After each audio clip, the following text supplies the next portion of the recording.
નમસ્કાર વિદ્યાર્થી મિત્રો, આજે આપણે ધોરણ 11ની અંદર વાણિજ્ય વ્યવસ્થા અને સંચાલનમાં ચેપ્ટર નંબર 9 એટલે કે પાઠ નંબર 9 આપણે આંતરિક વેપાર વિશે માહિતી મેળવવાના છીએ. તો આંતરિક વેપાર એટલે શું? આપણને ઘણી વખત એવું થાય કે વેપાર એટલે તો વસ્તુ વેચવી, બરાબર, કે સેવાના બદલામાં વસ્તુ કે સેવા કે નાણાંનો વિનિમય, વિનિમય કરવો એને વેપાર કહેવાય. પછી નાણાં હોય તોય ભલે, વસ્તુ હોય તોય ભલે, કોઈ માનસિક શ્રમ હોય તોય ભલે. કોઈ શ્રમ વેચી અને પૈસા કમાતા હોય છે. તો તમે ખબર, આપણે વાડીએ જાય છીએ, આપણી વાડીએ મજૂર નાખીએ તો આપણે મજૂર શું વેચે? શ્રમ વેચે છે. ત્યારે એને શું મળે છે? નાણાં મળે છે, વિનિમય કરીએ છીએ. તો આપણે સામાન્ય બાબત થઈ કે વેપાર એટલે શું? તો કહી શકાય ને, વેપાર એટલે વસ્તુ કે સેવાના બદલામાં વસ્તુ કે સેવા કે નાણાંનો વિનિમય, બરાબર. તો વેપારનો હેતુ ગ્રાહકોને વસ્તુઓ કે સેવાઓ પૂરી પાડી નફો મેળવવાનો હોય છે. કોઈ પણ વસ્તુ હોય, સેવા પૂરી પાડો, વસ્તુ પૂરી પાડો, પણ અંતે આપણને શું મળવું જોઈએ? નાણાં મળવા જોઈએ. જો આવા વ્યવહારો, વેપાર એટલે કેવા વ્યવહાર? વસ્તુ કે સેવા. પછી તમે કોઈ પણ કામ કરો, તમે નોકરી કરતા હોય તો ભલે, દુકાન ચલાવતા હોય તો ભલે, કે કોઈ મજૂરી કામ કરતા હોય તો ભલે, કે ફાઇનાન્સનો વ્યવસાય કરતા હોય તો ભલે, કોઈ જે પણ કાર્ય કરતા હોય તે, બરાબર, એને આપણે વેપાર કહીએ છીએ. પરંતુ જો આવા જ વ્યવહારો કરવાના હોય અને એ દેશની ભૌગોલિક સીમાઓની અંદર, દેશની ભૌગોલિક સીમા એટલે શું? તો કે ભારત દેશની અંદર જ, આંતરરાષ્ટ્રીય સરહદની બહાર નહીં, દેશની સરહદની બહારની અંદર જ જુદા જુદા વિસ્તારો જેવા કે ગુજરાત હોય, રાજસ્થાન હોય, મહારાષ્ટ્ર હોય, યુપી હોય, આસામ, બિહાર, સિક્કિમ, બરાબર, કે કાશ્મીર હોય, કે આમ છેલ્લે કેરળ કે કન્યાકુમારી હોય,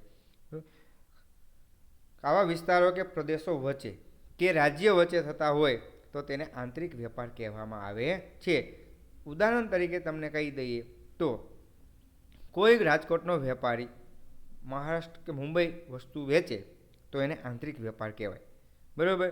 અથવા મહારાષ્ટ્રનો વેપારી છે, આપણે કંઈક નાગપુરના સંતરા ગુજરાતમાં આવ્યા તો એ આંતરિક વેપાર થયો. ગુજરાતની મગફળી તામિલનાડુમાં ગઈ તો એ આંતરિક વેપાર થયો કહેવાય, એ આંતરરાષ્ટ્રીય વેપાર કહેવાય નહીં. તો આમ જે વસ્તુ શું? તો દેશમાં કુદરતી સાધન સંપત્તિની અસમાન વહેંચણીને કારણે બધું ઉત્પાદન દેશના વિવિધ ભાગોમાં શક્ય છે નહીં. આપણે એમ કહીએ કેસર લેવા જવું હોય તો એ કાશ્મીર જ જવું પડે, એ ગુજરાતમાં કેસર પાકે નહીં. સફરજન લેવા જવું હોય તો કાશ્મીરમાં જ પાકે. કેરી ખાવા જવી હોય તો અમુક વિભાગોમાં જ પાકે, પછી કાશ્મીરમાં કેરી થાય નહીં. ચા જોતી હોય તો એ આસામમાં જ પાકે, ગુજરાત, મહારાષ્ટ્રમાં કે રાજસ્થાનમાં ચાના વાવેતર થાય નહીં. તો ચા મેળવવા રાજસ્થાનમાં જ જવું પડે, પછી આસામમાં જ જવું પડે. અને મગફળી આસામમાં, મગફળીનું તેલ જોતું હોય તો ગુજરાતમાં જવું પડે, બરાબર. તો અશક્ય નથી, જેના કારણે ઉત્પાદકો છે દેશના જુદા જુદા વિસ્તારમાં પથરાયેલા ગ્રાહકો સુધી પોતાનું ઉત્પાદન પહોંચાડે છે, તેને આંતરિક વેપાર કહીએ છીએ. આપણે જોઈએ છીએ કે અમુક અમુક વિસ્તારોની અંદર અમુક વસ્તુનું જ ઉત્પાદન થતું હોય છે, બધી વસ્તુનું ઉત્પાદન થતું નથી. અને જ્યાં કાચો માલ મળે ત્યાં જ એ વસ્તુના કારખાના ધમધમતા. આપણે એમ કહીએ શણના કોથળા લેવા જવા હોય તો પશ્ચિમ બંગાળમાંથી જ આવે, બરાબર. એમ કે રાજસ્થાનમાંથી કોથળા મગાવવા જ ન આવે, ભલે રાજસ્થાનવાળા છે એ પશ્ચિમ બંગાળમાંથી લઈને ત્યાંથી વેચીને અહીં વેચતા હોય તો એ વાત આપણે અલગ માનીએ છીએ. તો આને આંતરિક વેપાર કહે છે. તો આપણને ખબર પડી ગઈ વેપાર એટલે શું? તો કે વસ્તુ કે સેવાના બદલામાં વસ્તુ કે સેવાનો કે નાણાંનો વિનિમય, એને આપણે વેપાર કહીએ છીએ.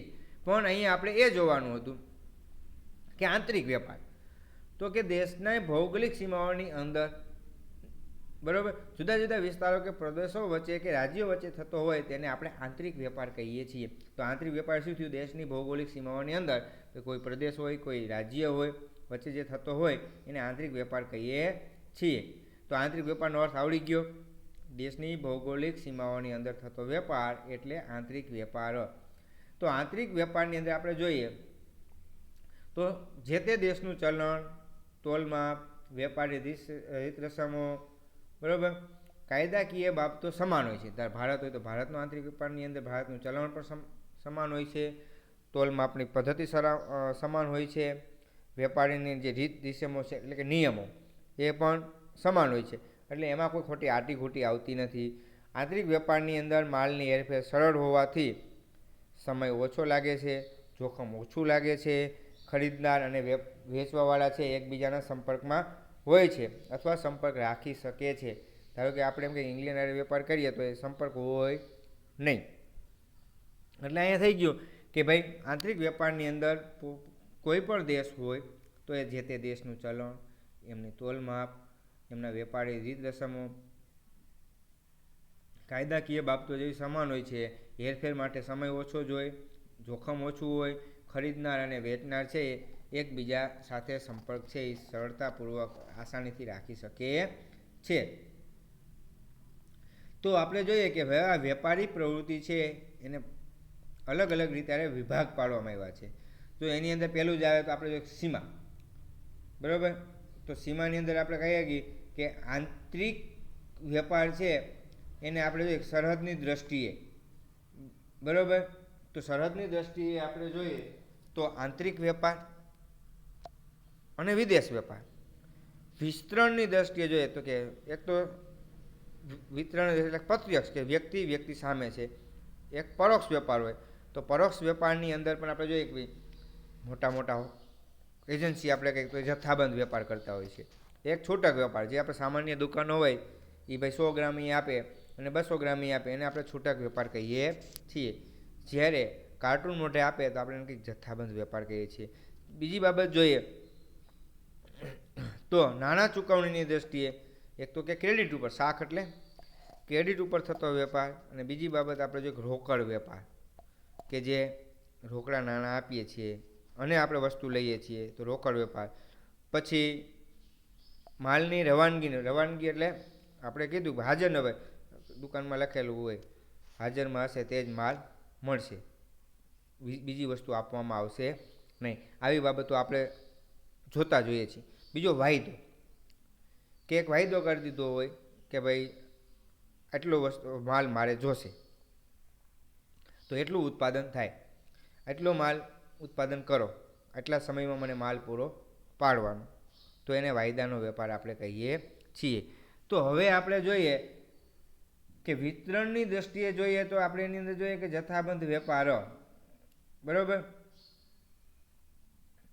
તો જથ્થાબંધ વેપાર આપણે જોઈએ તો જે વેપારમાં વેપારી ઉત્પાદકો પાસેથી મોટા જથ્થામાં માલ ખરીદે છે અને છૂટક વેપારીઓને જરૂરિયાત મુજબ નાના જથ્થામાં માલનું વેચાણ કરે છે તેને જથ્થાબંધ વેપારી કહે છે.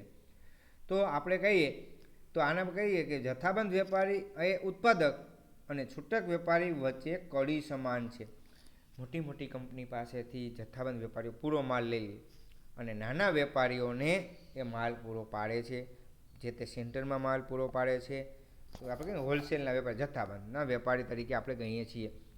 તો એની અંદર તો એ કડી કઈ રીતે, તો ઉત્પાદક છે એ ગ્રાહકને ઓળખતો નથી, ઉત્પાદક છે જથ્થાબંધ વેપારીને જ માલ પૂરો પાડે છે, જથ્થાબંધ વેપારી છે છૂટક વેપારીને માલ પૂરો પાડે છે, અને છૂટક વેપારી છે ગ્રાહકોને ઉપર. એટલે કીધું ને કે સામાન્ય બાબત આપણે કહીએ તો કે જથ્થાબંધ એટલે હોલસેલર, રિટેલર અને કસ્ટમર, બરાબર. મેન્યુફેક્ચર એટલે ઉત્પાદક, હોલસેલર જથ્થાબંધ વેપારી, રિટેલર એટલે છૂટક વેપારી, અને છેલ્લે કસ્ટમર એટલે આપણે કહીએ ને ઇંગ્લિશમાં કે ગ્રાહક. તો આ કડી છે ઉત્પાદકથી સીધો ગ્રાહક, એટલે આપણે કંપની ટુ ગ્રાહક સીધો આવતો નથી. તો આમાં જોઈએ કે જથ્થાબંધ વેપારી છે એ શું સેવાઓ આપણને આપી શકે.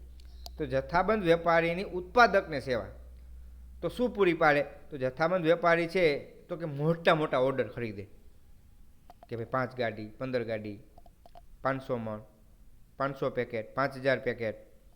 તો જથ્થાબંધ વેપારી અને છૂટક વેપારીઓ પાસેથી વર્દી મેળવી ઉત્પાદકને મોટા જથ્થામાં ઓર્ડર આપે છે. વર્દી એટલે ઓર્ડર આપે છે. પછી બજારની માહિતી છે એ કંપનીને હોતી નથી, કંપનીને કાંઈ ખબર હોય નહીં, ત્યારે જથ્થાબંધ વેપારી છે એ છૂટક વેપારીઓ પાસેથી કોની વસ્તુની માંગ કેવી છે, કઈ વસ્તુ ચાલશે, કેવા પ્રમાણમાં ચાલશે, લોકો કઈ બાબતની પસંદગી કરે છે, કાપડ હોય તો ફેશન હોય તો ફેશન વગેરે માહિતી મેળવી ઉત્પાદક સુધી પહોંચાડે છે.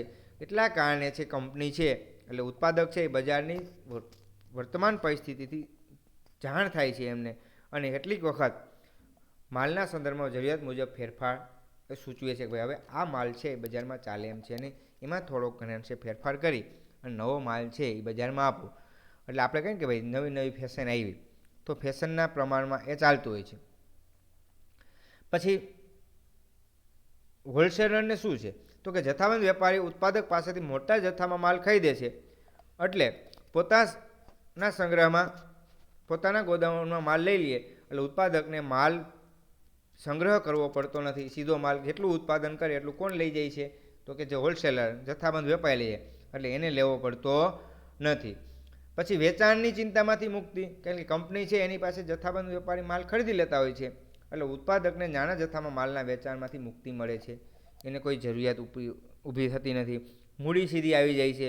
કોણ મૂડી રોકી દે છે તો કે જથ્થાબંધ વેપારી છે એ મૂડી રોકી દે છે, એટલે અથવા ઘણી વખત અગાઉથી પણ નાણાં ચૂકવી દે છે, તેથી ઉત્પાદકને મૂડીની છૂટ રહે છે.